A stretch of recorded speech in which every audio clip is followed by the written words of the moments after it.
La clairière aux arbres bavards. Un conte de Pierre Chemin illustré par Pascal Eckert. Mika est une jeune fourmi. Elle se promène dans la forêt. C'est la tombée du jour. Elle arrive dans une grande clairière, encore baignée d'une très belle lumière.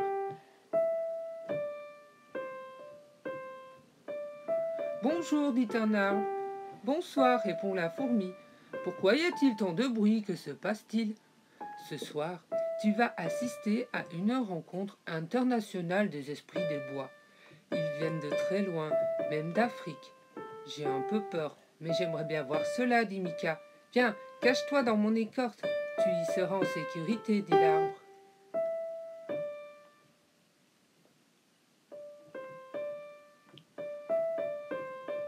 De tous côtés apparaissent des créatures de toutes sortes.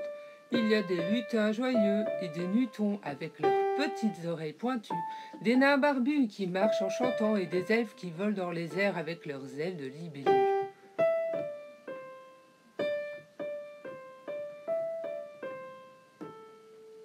Peu à peu, la clairière se remplit, on y parle toutes les langues et tout le monde semble se comprendre.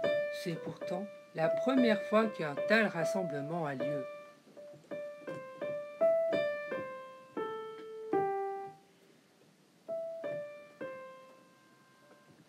Les uns échangent des formules magiques, les autres racontent leur dernière farce ou expliquent comment ils font disparaître les objets dans la maison. Mika se dit que cette nuit est exceptionnelle.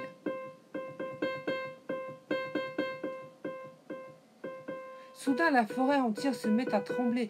Que se passe-t-il? Dit un lutin. C'est le vent. Je vous avais bien dit qu'il viendrait, ajoute un vieux nain.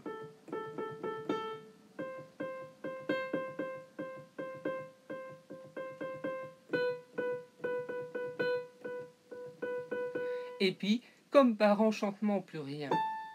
Le calme revient. On entend soudain un énorme éclat de rire. De nouveaux visiteurs sont arrivés. Ce sont des araignées et des djinns venus d'Afrique. Ils ont profité du vent pour faire le voyage. Depuis leur pays lointain, le vent, lui, a continué son chemin. Mes amis, remercions cette forêt de nous avoir accueillis, dit le plus vieux des nains. Que chacun prépare son cadeau. Commençons par vous, les djinns. Qu'avez-vous apporté? Nous sommes venus avec une pousse de cèdre du Liban.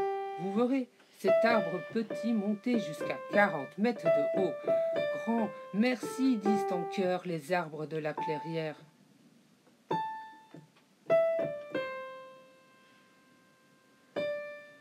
Bienvenue à vous, les araignées, dit le nain. Nous sommes très heureuses d'être arrivés ici. Nous vous apportons un baobab. C'est un arbre qui va devenir énorme et notre magie le fera vivre très longtemps. C'est autour de lui que les hommes se réunissent et aiment raconter toutes leurs histoires.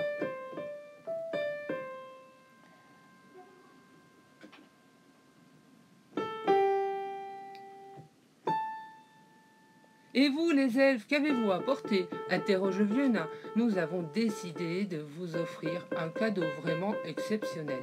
C'est le plus vieil arbre du monde. C'est un ginkgo biloba. Merci, merci pour tous ces nouveaux voisins, disent en chœur les arbres de la clairière. Nous en sommes très heureux. Notre vie va changer grâce à votre générosité. Mika est en admiration devant tout ce qui se passe sous ses yeux. Quelle bonne idée de faire cette fête. Mes amis, ajoute le vieux nain, faites bien attention. Si nous ne voulons pas perdre nos pouvoirs, personne ne doit savoir de notre magie. Celui ou celle qui trahirait notre secret serait immédiatement transformé en statue de sel et fondrait à la première pluie. Nous faisons le serment de garder le silence, clame toute l'assemblée. Saperlipopette, que commence notre fête secrète, dit le plus vieux des nains.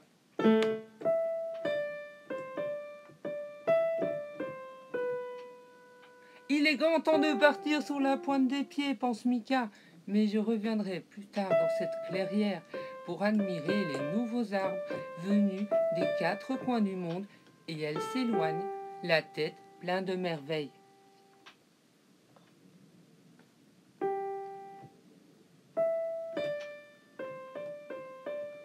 Et Et toi, jeune lecteur, si un jour tu passes dans une forêt et que tu vois côte à côte des arbres venus des coins, des quatre coins du monde, dis-toi que tu as peut-être trouvé l'endroit magique où s'est déroulée la rencontre des esprits des bois.